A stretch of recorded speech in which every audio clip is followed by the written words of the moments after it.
بہت master mind کے مالک ہیں وہ، پہلے بساط بچھائی تھی اب وہ پیادے دوڑا رہی ہیں۔ زرش کا وہی چنچل شوخ انداز فرا کے ہاتھ پلے نہ پڑا۔ میں ارشد بھائی کی بات کر رہی ہوں، احمق عظیم حالت تمہاری ہے اور خبر مجھے رکھنا پڑتی ہے۔ فرا کی آنکھیں حیرت سے پھیلی، زرش کی بکواس بالکل سر سے گزر گئی۔ کیوں پہیلیاں بجوا رہی ہو؟ صاف بات کرو، اس نے ٹوک دیا۔ ابھی بیماری کی حالت میں تھی، سوچنا سمجھنا بحال نہ ہوا تھا۔ صاف بات تو کیسا حالہ خود کرے گی، وہ بھی تمہارے والد محترم میں، میرا مطلب ہے ہمارے محترم تایا جان سعید احمد صاحب سے۔ بچ کے رہنا، کہیں وہ تمہاری عیادت کے بہانے پکا کام ہی نہ کر جائیں۔ فرا کے بوے تن گئے تھے۔ زرش یہ کیا بکواس ہے؟ اس نے ناگواری سے ٹوکا۔ بکواس نہیں، 100% سچ ہے۔ کیسا حال ہے ویسے؟ جائیداد کے چکروں میں ہے؟ پہلے سمیان بھائی کے لیے فوزیہ آپی کے رشتے کا ششت چھوڑا تھا، وہ تو خیر ہو کہ ان کی بیٹی ہی کوئی سرا پکڑنے کے چکر میں نہیں تھی محترمہ کے اپنے کسی کولیگ یا شاید کلاس فیلو کے ساتھ کمٹمنٹ تھی۔ اب کیسا حالہ؟ کیسے اپنے منہ سے اپنی بہن صاحبہ کو انکار کر دیتی؟ اتنا واویلا جو خاندار میں مچا رکھا تھا، وہ کیا ہوتا اس رشتے کے پیچھے انہوں نے کیا کچھ نہ کیا تھا، کیا کیا ڈرامے نہ کیے تھے۔ اب اتنی جلدی اپنے ہی منہ سے اپنی بہن کو انکار کر کے بہن کو بھی اپنی طرف سے بدظن کر دیتی اور لوگوں کو بھی۔ انہوں نے دوہری چال چلی۔ سمیان بھائی کا معاملہ اسی طرح چھوڑتے انہوں نے ارشد بھائی کے لیے تمہاری بات چھیڑ دی ہے؟ نہیں، کیا واقعی؟ فرا کے ہاتھوں کے چڑیا طوطے سب اڑ گئے۔ بے پناہ احتجاج انگیز نگاہوں سے زرش کا چمکتا دمکتا چہرہ دیکھا۔ یہ تو کچھ بھی نہیں، اصل چکر تو جائیداد کا ہے۔ تائی امی نے ان کو اپنے گھر کی ساری تفصیل بتا رکھی ہے، پاپا، تایا جان، سمیان بھائی اور دادا جان کی چھوڑی ساری جائیداد کی تفصیل۔ انہوں نے یوں ہی خاموشی اختیار نہیں کی، اندر ہی اندر کھچڑی پک رہی ہے جو تائی امی وقت آنے پر سب کو چکھائیں گی۔ اب دیکھنا یہ ہے کہ کس کی بربادی کا موسم ہے۔ اپنے اس شوخ انداز میں زرش نے ہاتھ جھاڑتے ہوئے فرا کے بستر پر پاؤں پسارے تھے۔ فرا کو اپنا دماغ سنسناتا ہوا محسوس ہوا۔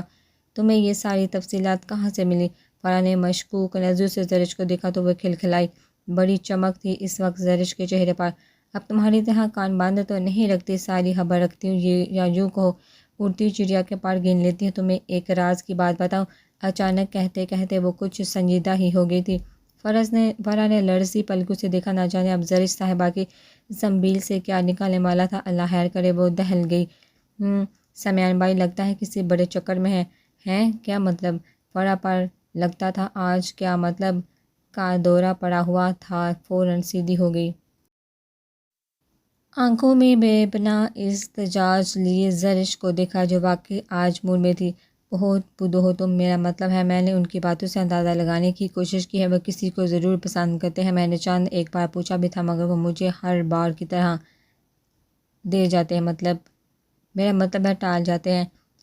تمہارا کیا خیال ہے؟ فرا نے گہری سانس خارج کی، تاہم جگمگاتی نگاہوں سے زرش کو دیکھا۔ نرم و نازک پیاری سی لڑکی کس قدر بے ریا و معصوم تھی، اور سب سے بڑھ کر اس کی جان سے پیارے بھائی جان کے دل کی خواہش تھی۔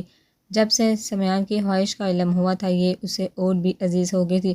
کوئی خیال ویال نہیں ہے، تمہارا دماغ خراب ہے بس۔ دیکھنا کسی دن میں ثبوت کے ساتھ تمہارے سامنے اس حقیقت کو لاؤں گی، تب مجھے ٹالنا۔ فرا کے رد کرنے پر اس نے بھی فوراً چیلنج کیا تھا، خدا کو مانو کیوں سمیان بھائی سے پٹنے کا ارادہ ہے؟ اس نے اس کے ارادوں سے ڈرتے اسے دہلانا چاہا تھا۔ اس نے ہاتھ جھٹکا، اتنی محبت کرتے ہیں وہ مجھ سے، اتنا خیال رکھتے ہیں وہ میرا، مجھے کبھی مار ہی نہیں سکتے، بس تم دیکھتی جاؤ میں کیا کرتی ہوں۔ اس نے چٹکی بجائی تھی۔ فرا نے سر تعصب سے ہلاتے اسے یوں دیکھا جیسے کہہ رہی ہو تم لا علاج ہو، اور تم ذرا یہ اپنے ارشد بھائی صاحب سے بچ کے رہنا۔ ویسے وہ تو اچھے خاصے پرسنالٹی وائز سراہے جانے کے قابل ہے، جاب بھی اچھی ہے، کوالیفیکیشن MBA قابل تعریف ہے، کسی ہیرو سے کم نہیں خوبصورت اور سلجھے ہوئے انسان ہے۔ بس ایک حامی ہے کہ کیسا حالہ کے بیٹے ہیں، کیا خیال ہے چلیں گے کہ نہیں؟ اس نے شرارتی نگاہوں سے فرا کو دیکھا تو اس نے حشمگی نگاہوں سے گھورا۔ تمہارے دماغ کا خناس ہے اور کچھ نہیں، میں ذرا باہر کا بھی درجہ حرارت چیک کر کے یہ موسم کیسا ہے، کچھ ارد گرد کے لوگوں کے مزاج بھی خبر لینی چاہیے کہ یہ ہمارے قریبی رشتہ دار ہے، اور نہیں تو پھپھو وغیرہ سے ہی لاڈ کرتی ہیں۔ سچ سچ تمہاری سڑیل خالہ تو جل بن جائیں گی، وہ اسی طرح مزے سے کہتی۔ چپاک سے بستر سے اتر کر یہ جا وہ جا تھی۔ فرا ہونٹوں پر دھیمی مسکان لیے مسکراتی سوچتی رہی، یہ پیاری سی لڑکی اپنے اس خاص انداز میں سب کے دلوں میں تھی، ہنستی کھلکھلاتی مسکراتی، بڑی سے بڑی بات کو بھی بالکل نارمل انداز میں لینے والے سمیان احمد اور تایا جان آگے پیچھے ہی گال لوٹے تھے۔ مہمانوں کی آمد کی اطلاع علی نے انہیں دے دی تھی، شام کی چائے پر بھی براجمان تھے۔ سعید احمد کے لیے طاہرہ بیگم کی فیملی سمیت آمد مزاج پر رات گزری تھی، تاہم انہوں نے پر وقت خود کو سنبھالا دیکھ اپنے مزاج کو قابو میں کر لیا تھا کہ گھر آئے مہمانوں کی عزت توازہ کبھی ان کے خاندان کی خاص الخاص روایت رہی تھی۔ انہوں نے سب سے خندہ پیشانی سے سلام دعا کرتے امجد میاں سے باقاعدہ گفتگو کرنا شروع کر دی تھی۔ اسی دوران سمیان احمد بھی لباس تبدیل کر کے ادھر آ گیا تھا۔ قادر، اسجد، علی سمیان چاروں باتوں میں مصروف ہوئے تو سعید احمد صاحب بھی لباس تبدیل کرنے کو چلے گئے۔ ستارہ اپنی فرح کو کمرے سے باہر نکال لائی تھی، وہ لاؤنج میں سبھی کے درمیان بیٹھی خوب محظوظ ہو رہی تھی۔ اہم کام کی اس دور سے بہت ڈیمانڈ ہے۔ ایم بی اے تو اب بھی کر رہے ہیں، مگر اس طرح کم ہی اسٹوڈنٹ آتا ہے، پھر میرا خاص انٹرسٹ بھی اس فیلڈ میں تھا تو میں نے اس کو منتخب کیا۔ ستارہ کے فوزیہ سے تعلیم کیسی چل رہی ہے پوچھنے پر بڑے بناوٹی انداز میں جواب موصول ہوا تھا۔ خدا محفوظ رکھے، ایسی بھی دیدہ سوائی نہیں ہوئی کہ ایم کام کے بارے میں ایسے نادر خیالات سننے کو ملے۔ زرش ستارہ کے کان میں منمنائی تھی، یہ نادر خیالات فرح کے کان میں بھی بخوبی پہنچے تھے۔ اس کے چہرے پر مسکراہٹ پھیل گئی۔ ویسے فوزیہ آپ ایم بی اے کے بارے میں ایسی رائے تو نہیں دے سکتی۔ یہ ٹھیک ہے کہ آج کے دور میں ہر کوئی اب اسی فیلڈ میں آ رہا ہے، مگر ابھی اسی کی بھی بڑی مانگ رہی ہے، خاص طور پر اسجد بھائی تو ہے ہی ایم بی اے اچھی خاصی پوسٹ پر فائز ہے، اس ڈگری کی کوئی ویلیو ہے تو وہ اس فیلڈ میں ہے۔ زرش کو فوزیہ کا بناوٹی انداز ہضم نہیں ہوا تھا، سو اس نے تبصرہ لازمی سمجھا تھا۔ فوزیہ اپنی ہی بات میں الجھ کر رہ گئی تھی، بنا کر زرش کو دیکھا، آنکھوں میں ڈھیروں چمک لیے، چہرے پر شریر مسکراہٹ سجائے۔ سب کی بات نہیں کر رہی میں تو یہ بتانا چاہ رہی ہوں کہ ان 2-3 سالوں میں لوگ زیادہ ہی اس فیلڈ میں آ رہے ہیں۔ اب یہ فیلڈ ایسی تو نہیں کہ ریوڑیاں بانٹنے والا حال ہو جائے۔ جس یونیورسٹی کو دیکھو وہ ایم بی اے کروا رہی ہے، دراصل ان کا سارا زور اس بات پر ہے کہ یہ جو پڑھ رہے ہیں وہ سب سے اعلیٰ ہے۔ زرش کے پر ستارہ کو اپنا کہکا روکنا محال ہو گیا تو اس نے چہرے کا رخ موڑ لیا۔ فوزیہ جیسے زرش کی آواز تو سنائی دی تھی، آواز دھیمی ہونے کے بدولت سر کے اوپر سے گزر چکے تھے۔ ستارہ کو ہنسی ضبط کرتے دیکھا فوزیہ فوراً چہرہ سرخ ہوا تھا، اسے زرش پہلی بار ناقابل برداشت لگی اور شاید آخری بار بھی۔ ایم بی اے تو انشاءاللہ میں بھی کروں گی۔ سمیان بھائی بی بی اے کے بعد امریکہ سے ایم بی اے کر کے آئے تھے، آج اپنی پوری فرم کو مینیج کیے ہوئے ہیں۔ ٹھیک ہے میں بیرونی ملک نہیں جاؤں گی، مگر میرا ارادہ انشاءاللہ اسی فیلڈ میں نام کمانے کا ہے۔ فوزیہ کی طرح زرش نے بھی اٹھلا کر کہا تھا، اور تم کہاں ہوتی ہو؟ کالج میں کہیں دکھائی نہیں دیتی۔ اچانک زرش کا رخ کیسرا حالانکہ سب سے چھوٹی بیٹی سجل کی طرف ہوا تھا، وہ فوراً گڑبڑائی، اسے اپنی شامت آتی محسوس ہوئی۔ نہیں، کالج میں ہی ہوتی ہوں، میرے اور تمہارے اختیاری مضامین مختلف ہیں، پھر لازمی میں بھی ہمارا سیکشن مختلف ہے، میں تو خود بھی تم لوگوں کو بہت کم دیکھتی ہوں۔ ہڑبڑا کر اس نے فوراً وضاحت دی تھی۔ زرش شازدی سجل ان کے کالج میں ہی ایڈمٹ تھی، پڑھائی سے جان چھڑانے والی یہ بدھو سی سجل اندر سے چیز بڑی اعلیٰ تھی۔ رابعہ باجی تو سینٹر میں اکثر دکھائی دیتی رہتی ہیں، دراصل ڈرامٹک سوسائٹی کی چیئرمین یہی ہیں، اس فیلڈ میں یہ بہت آگے جا سکتی ہیں۔ ویسے رابعہ بھی آپ کسی پروڈیوسر وغیرہ سے رابطہ کیوں نہیں کرتی؟ ایڈیٹنگ کے بڑے گٹس ہیں آپ میں۔ زرش کو بڑے عرصے بعد صحیح مزہ آ رہا تھا ان کو چھیڑنے کا، اسی لیے ایک کے بعد ایک کو کنگال رہی تھی۔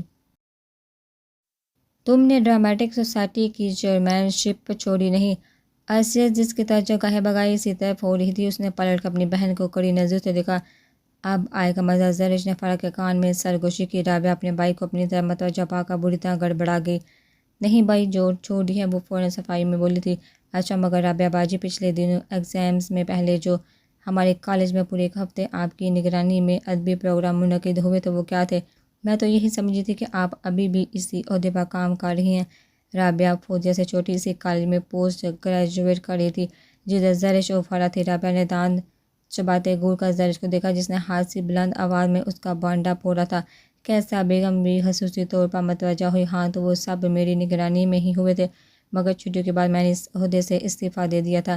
سریل مگر کھا جانے والی نظروں سے زرش کو دیکھتے اپنے بھائی کو بتا رہی تھی، میں گھر جا کر ساری تفصیل سنوں گا۔ اسجد نے دوبارہ قادر کی طرف رکا لیا تھا، مگر اس کی آواز میں جو تنبیہ تھی اس کی وجہ سے رابعہ زرش کو گھورے گئی۔ کیسا بیگم کو ان سب کے درمیان کسی گڑبڑ کا احساس ہوا تھا۔ رابعہ کے بگڑے تیور اور اسجد کا سنجیدہ انداز، انہوں نے بغور سب کو دیکھا۔ ہنستی کھلکھلاتی زرش اب ستارہ سے باتوں میں مصروف تھی، ان کے دل پر سام سے لوٹنے لگے۔ رابعہ جو کالج میں ڈرامیٹک سوسائٹی کی چیئرمین تھی، کالج پروگرام ترتیب دیتی رہتی تھی۔ انہی پروگرام کے دوران اس کی ایک پروڈیوسر سے بھی ملاقات ہوئی تھی، جن حضرات نے رابعہ صاحبہ کو اپنے کسی ڈرامے میں کام کرنے کی آور کی تھی، اور تب سے ہی اسجد اور رابعہ کے درمیان ایک سرد سی فضا تن چکی تھی۔ رابعہ ٹی وی ڈرامہ کرنا چاہتی تھی اور اسجد منع کر رہا تھا، اور یہ شاید اسی سلسلے کی کوئی کڑی تھی جو زرش نے مزے سے بیان کی تھی، بلکہ آگ لگائی تھی۔ وہ کینہ توڑ نظروں سے زرش کو دیکھے گی۔ زرش کی چونکہ اپنی کچھ سینئر سے اچھی خاصی علیق سلیق تھی، انہیں زرش کو رابعہ کے متعلق یہ ساری بات بتائی تھی۔ اس کے اور فرح کے درمیان کافی بات چیت بھی ہوئی تھی اس موضوع پر متعلق۔ اب تو اس نے یوں ہی چھیڑنے کو ذکر کیا تھا، مگر تیر نشانے پر لگا تھا اور وہ ان کو چھیڑ کر مسرور سے اپنی باتوں میں مگن ہو چکی تھی۔ کیسا حالہ کی 5 اولادیں تھیں، بڑی صباحت باجی تھی، جن کی اپنے شہر میں ہی شادی ہو چکی تھی۔ پھر اسجد بھائی تھے، اس کے بعد فوزیہ تھی، فوزیہ کے بعد رابعہ اور سجل تھی۔ آپ نے سعد کے بارے میں بھی کچھ سوچا سنا ہے؟ اگلے 1-2 ہفتوں میں پاکستان آ رہا ہے۔ کیسا حالہ کو غصہ جتنا بھی ہو، مطلب کی بات پر فوراً شیر و شکر ہو جاتی تھی۔ فرح سے بات کرتے زرش کھلکھلا کر ہنسی تھی۔ تمہیں کیا ہوا؟ فرح نے تعجب سے اسے دیکھا۔ کچھ نہیں، ذرا ادھر کی خبر کالو، پھر ادھر کی سنتی ہوں۔ وہ علی کے پاس جا بیٹھی تھی، جہاں سے پھپھو اور کیسا حالہ کی گفتگو آرام سے سنائی دے سکتی تھی۔ ماشاءاللہ سے ڈاکٹری کی تعلیم مکمل ہو چکی ہے، بس یوں ہی رکا ہوا ہے۔ جیسے ہی پاکستان آئے گا اس کا گھر بسانے کا کروں گی، پھپھو نے بڑے دھیمے انداز میں بتایا تھا۔ طاہرہ بیگم نے خاموشی سے ان کو دیکھا۔ کوئی لڑکی بھی دیکھی ہے یا نہیں؟ کیسا حالہ آخر لڑکیوں کی ماں تھی، وہ بھی خوبصورت بیٹیوں کی، خاندان بھر کے ہونہار صاحب جائیداد لڑکوں پر ان کی نظر تھی۔ وقت آنے پر تو لوگ گدھے کو بھی باپ بنا لیتے ہیں۔ اس وقت ان کے لہجے کی شیرینی دیکھنے کے قابل تھی، یوں مخاطب تھی جیسے واقعی پھپھو جان سے بڑے دوستانہ اور محبت بھرے تعلقات رہ چکے ہوں۔ زرش کو ان کی پالیسی پر رہ رہ کر تاؤ آیا، نہیں ابھی نہیں دیکھی، دراصل آج کل کے لڑکے پسند کی شادی کو اہمیت دیتے ہیں۔ میں رکی ہوئی ہوں کہ پاکستان آیا، اپنا کلینک جو بھی سیٹ کرنا ہے خیر سے جما لے، تو پھر اگر اس کی پسند ہے تو وہی بارات لے جاؤں گی، ورنہ اپنی مرضی تو کروں گی، انہوں نے اسی رسانی سے جواب دیا تھا۔ اچھا، میں نے تو سنا ہے کہ آپ کا ارادہ سعود کے ہاں بات چلانے کا ہے۔ زرش تو چونکہ طاہرہ اور نفیسہ بیگم بھی حیران ہوئی، انہیں واقعی ساری خبریں تھیں۔ یہ تو بچوں کی قسمت ہے کہ کہاں جوڑے بنتا ہے، آپ کو غلط خبر ملی ہے۔ ہمارا ایسا کوئی ارادہ نہیں، ہاں اگر ایسی بات ہو بھی جائے تو مذائقہ کیا ہے، میرے بھائی کی بچیاں ہیں، میرے لیے تو ساری دنیا سے زیادہ ہے۔ خدا میرے بھائیوں کو سلامت رکھے، صحت دے، اپنے بچوں کی خوشیاں دکھائے۔ سعد کا رجحان اس طرف نہیں، پھر بھی اگر آپ کے علم میں بات آئی ہے تو یقیناً کہیں نہ کہیں سے بات چلی ہی ہے، بیٹی کا معاملہ ہے۔ میں کیوں غلط بات کروں؟ جب بھی کوئی ایسی بات ہوئی باقاعدہ رشتہ ڈالوں گی۔ جو کسی کی بیٹی سے متعلق ایسے فوراً کچھ نہیں کہہ دیتے، ہماری اپنی بھی بچیاں ہیں، انہوں نے سنجیدگی سے ٹوک دیا تھا۔ کیسا حالہ ایک ادا سے مسکرا دی تھی۔ زرش کو اپنے اعصاب جنجناتے محسوس ہوئے۔ میں بھی بچیوں کے بارے میں خاصی فکر مند رہتی ہوں، اللہ نے نہ جانے کہاں جوڑے بنائے ہیں۔ سعد حیریت کے سامنے لائے، انہوں نے فوراً بات بدلی تھی۔ طاہرہ بیگم خود بھی چہرہ موڑ کے اچھی طرح کیسا کا مطلب سمجھ رہی تھی، مگر وہ کچھ بھی کہنے سننے سے قاصر تھی۔ سعید احمد تو کمرے میں جا کر بند ہو گئے تھے، کیسا کی موجودگی میں ان کا یہ طرز عمل ہمیشہ سے رہا تھا، پھر وہ کوئی امید کیسے دلاتی۔ باہر مغرب کی اذانیں شروع ہوئیں تو زرش کو وقت گزر کا احساس ہوا۔ اف، اتنی دیر ہوگئی، ماما کا غصہ تو سوانیزے پر پہنچ گیا ہوگا۔ گھڑی دیکھتے وہ فوراً اٹھ کھڑی ہوئی۔ سمیع نے اسے کھڑے ہوتے دیکھا، سوالیہ دیکھا۔ چلنا چاہیے، بہت دیر ہوگئی۔ سمیع کے سوالیہ نگاہوں کا جواب اس نے زبان سے دیا تھا، مگر ڈرائیور تو آیا نہیں۔ علی نے فوراً کہا تھا، بیٹھ جاؤ، ہم لوگ تھوڑی دیر میں نکلنے والے ہیں، ہمارے ساتھ ہی چلنا۔ ستارہ اپنے فرح سے بات کرتے ہوئے اسے روکا تھا، وہ ان کے پاس دوبارہ جا بیٹھی اور پھر اپنی طبیعت کے مطابق شروع ہو چکی تھی۔ فوزیہ اس کی نان اسٹاپ چلتی زبان پر جذب سے ہی ہوتی رہی۔ 3 دن ہاسپٹل میں رہنے کے بعد وہ گھر آ چکی تھی۔ 3 دن میں وہ نارمل نہیں ہوئی تھی، ہوش میں آنے کے بعد سے اب تک وہ بالکل گمسم حواس بہتا سی تھی۔ وہ جن حالات سے گزر رہی تھی، اس نے جن لمحوں کا عذاب اپنی روح پر جیلا تھا، ان کے تصور سے ہی اس کی نبض ڈوبنے لگتی تھی۔ اگر باقی شارق زمان اپنے ارادوں میں کامیاب ہو جاتا تو اس تصور سے ہی وہ لرز اٹھتی تھی، رونگٹے کھڑے ہو جاتے تھے۔ اس بار تو گویا سکتے کی سی کیفیت طاری ہو چکی تھی۔ اس کی کنڈیشن سب کو ہی نظر آ رہی تھی، سب بھی اپنی اپنی جگہ پر الجھ چکے تھے، مگر نویرہ تھی کہ اس کی چپ ہی نہیں ٹوٹ رہی تھی۔ ہاسپٹل سے آنے کے بعد وہ مسلسل کمرے میں بند تھی۔ کیا ہوا ہے، کس چیز کی اس نے ٹینشن لی ہے؟ خالہ بیگم اسے پوچھ کر تھک جا رہی تھی، لیکن لگتا تھا نویرہ پر کوئی سایہ سا ہو گیا ہے۔ وہ لاکھ چاہنے کے باوجود اپنے آپ کو سنبھال پا نہیں رہی تھی۔ دل چاہ رہا تھا کہ دل کھول کر روئے، مگر کہنے کو الفاظ ہی نہیں مل پا رہے تھے۔ اعتماد تو ٹوٹا تھا اس کا، وہ تو ذلت کی کھائی میں گرتے گرتے بچی تھی۔ جس تجربے سے وہ گزر رہی تھی، اس کا تصور ہی اس کو حواس باہتا کر دیتا تھا۔ شادی کا گھر، عیادت والا گھر بھر چکا تھا۔ دبئی سے ساجدہ بائی، ساجد بائی بیوی بچوں سمیت شادی میں شرکت کے لیے ایک دن پہلے ہی پہنچے تھے۔ یہاں آ کر بہن کی حالت دیکھ کر متفکر سے ہو گئے تھے۔ ان 3 دنوں میں وہ زہد کملا کر رہ گئی تھی۔ دوپہر میں میڈیسن دے کر نبیلہ باجی نے اسے سلا دیا تھا۔ اس وقت وہ کمرے میں اکیلی تھی۔ آنکھ کھلی تو وہ کئی ثانیے یک ٹک چھت کو گزرے واقعات کسی فلم کی طرح دماغ میں گردش کرتے چلے گئے تھے۔ ہاسپٹل میں اسے صرف ایک دفعہ شارق زمان دکھائی دیا تو اسے دیکھتے ہی نویرہ کو اپنی نبض ڈوبتی محسوس ہوئی تھی۔ دل پر احتیاط ختم ہوتا محسوس ہوا تو اس نے سردی سے آنکھیں مینچ لی تھی، اور پھر ان 3 دنوں میں وہ اسے دوبارہ دکھائی نہیں دیا تھا، اور وہ دوبارہ اسے دیکھنا بھی نہیں چاہتی تھی۔ نویرہ کو ان لمحوں کو یاد کر کے ہی جان جسم کا ساتھ چھوٹی محسوس ہوئی تھی۔ ایک گہری سانس خارج کرتے بستر سے اترتے وہ باتھ روم میں گھس گئی تھی۔ منہ ہاتھ دھو کر تولیے سے چہرہ صاف کرتے وہ آئینے کے سامنے کھڑی ہوئی اور رخسار پر تولیہ پھیرتے نویرہ کو اپنا رخسار جلتا محسوس ہوا۔ یا اللہ، اس کے وجود پر کپکپی سی طاری ہو گئی تھی۔ بے احتیاط اس نے دونوں ہاتھوں میں چہرہ چھپا لیا۔ وہ سسک اٹھی، اندر تو ایک قیامت برپا تھی۔ وہ کسی کو بتاتی، کس سے کہتی؟ شارق زمان کے تیوروں سے وہ آگاہ تھے، مگر اس حد تک وہ چلا جائے گا، اس کے دماغ کے کسی گوشے میں بھی یہ بات نہ تھی۔ نہ جانے اس نے کہاں غلطی ہو گئی تھی، کہاں وہ چوک گئی تھی، کب اس نے ایک مرد پر اعتبار کر کے اس کے کمرے کی دہلیز پار کر لی تھی۔ وہ جو سوچتی اسے اپنا دماغ سناتا ہوا محسوس ہوتا۔ اسے اپنا آپ بچا کے اس کمرے سے باہر نکل آنا ایک خواب کی ہی تو لگ رہا تھا، ایک بھیانک خواب۔ نویرہ کو اپنا آپ ایک طوفان میں گرا محسوس ہو رہا تھا۔ وہ آئینے کے سامنے کھڑی دونوں ہاتھوں میں چہرہ چھپائے پھول پھول کر رو رہی تھی۔ دروازے پر دستک ہوئی تھی۔ نویرہ کے سارے حساسیات ایک دم الرٹ ہوئے۔ اس نے فوراً تولیے سے چہرہ صاف کیا۔ کون؟ مرجھائی لرزتی آواز تھی۔ جواباً دروازہ کھل گیا تھا۔ نویرہ خاموشی سے آنے والے کو دیکھنے لگی۔ السلام علیکم، نواز نے اندر داخل ہوتے ہوئے مسکرا کر اسے دیکھا تو نویرہ ایک دم چہرہ پھیر گئی، اچھی طرح چہرہ صاف کیا۔ وعلیکم السلام۔ وہ خاموشی سے اپنے بستر پر آ بیٹھی، جبکہ نواز سائڈ کرسی پر۔ کیسی ہیں؟ نواز نے بغور اس کے چہرے کا جائزہ لیتے ہوئے استفسار کیا تھا۔ ٹھیک ہوں۔ اس کی گمسم کیفیت تقریباً ختم ہو رہی تھی۔ آہستہ آہستہ وہ بحال ہو رہی تھی۔ نواز نے خوشگوار حیرت سے اسے دیکھا۔ زرد پیلا مرجھایا چہرہ تھا۔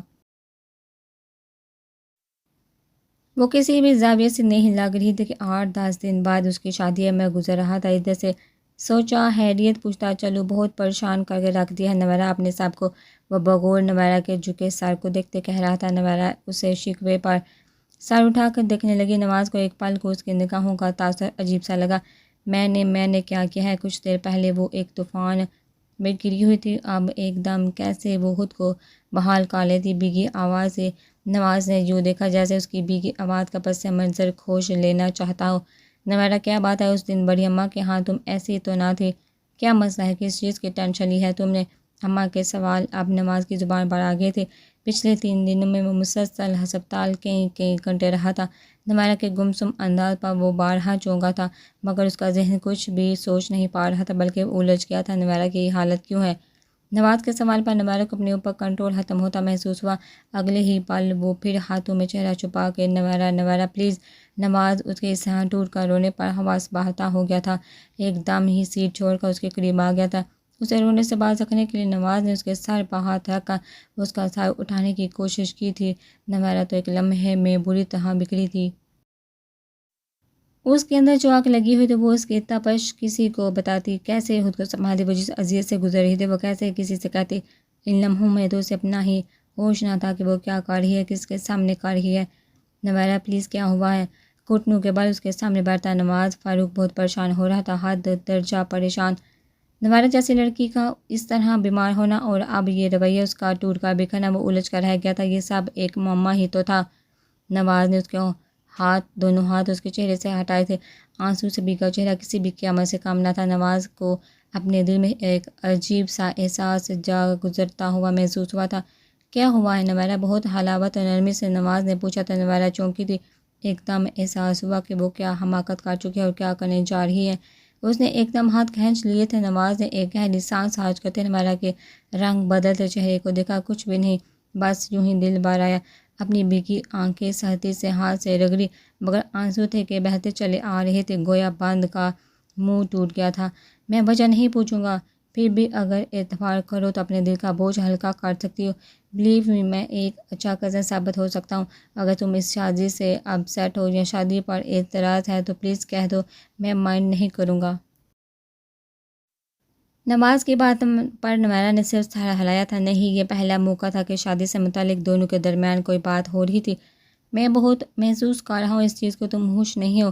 پلیز آپ چیر پر بیٹھیے۔ نوارہ کو نواز کا قربت کا احساس ہوا تو ٹوک دیا کہ بہرحال ان میں کبھی اتنی بے تکلفی نہیں رہی تھی۔ میرے سوال کا جواب نہیں دیا تم نے؟ کرسی پر بیٹھ کر انہوں نے نوارہ کو ٹوکا۔ ایسی بات نہیں، ظاہر ہے والدین سے بچھڑنا کوئی آسان مرحلہ تو نہیں ہوتا۔ میری تو اس تصور سے ہی نبض ڈوبنے لگتی ہے کہ اب کچھ دن بعد امی ابو بہن بھائیوں سب کو چھوڑنا پڑے گا۔ نوارہ نے اپنے آپ کو سنبھال لیا تھا۔ اب رونے کا کچھ تو سبب بیان کرنا ہی تھا۔ پلکیں اٹھا کر نواز کو دیکھا، وہ بڑی سنجیدگی سے دیکھ رہا تھا۔ نوارہ کا دل دھڑکنے لگا۔ وہ اس وقت کئی کیفیات میں گری طوفانوں کی زد پر تھی۔ کبھی دل چاہتا کہ سارے عالم کو خود پر بیتنے والی قیامت بتا دے، مگر یقین کریں میری طبیعت جو ہی خراب ہو گئی تھی۔ شادی سے متعلق تو کوئی بات ہی نہیں، رشتہ میری امی بہن بھائیوں نے مل کر بڑی خوشی سے طے کیا تھا۔ نواز کی سنجیدگی سے وہ ایک دم خوفزدہ ہو گئے تھے۔ جو منہ میں آیا بول دیا، اور تمہاری خوشی کہاں ہے؟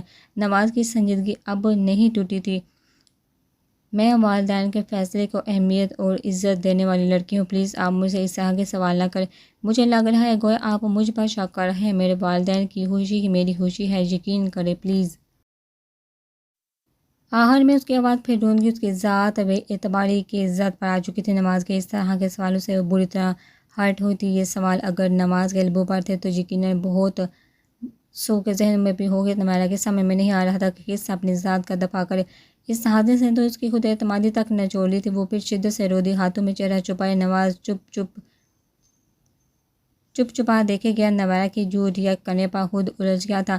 ارے کیا ہوا، کیوں رو رہی ہو؟ نبیلہ بھابھی جو اندر کی خبر لینے آئی تھی کمرے میں داخل ہوتے ہی نوارہ کو شدت سے روتے دیکھ کر ٹھٹکی۔ کیا ہوا؟ کچھ الجھ کر متجسس نظروں سے نواز فاروق کو بھی دیکھا۔ نوارہ کے رد عمل پر خود بری طرح الجھ چکا تھا۔ نبیلہ کی موجودگی میں وہ ایک دم شرمندگی سے دوچار ہو گیا تھا۔ آخر ہوا کیا ہے، بتاتی کیوں نہیں؟ نوارہ کے آنسو رکنے میں ہی نہیں آ رہی تھی۔ نبیلہ کا مارے پریشانی سے برا حال ہونے لگا۔ گمسم چپ چاپ سے نواز کو بھی بغور دیکھا۔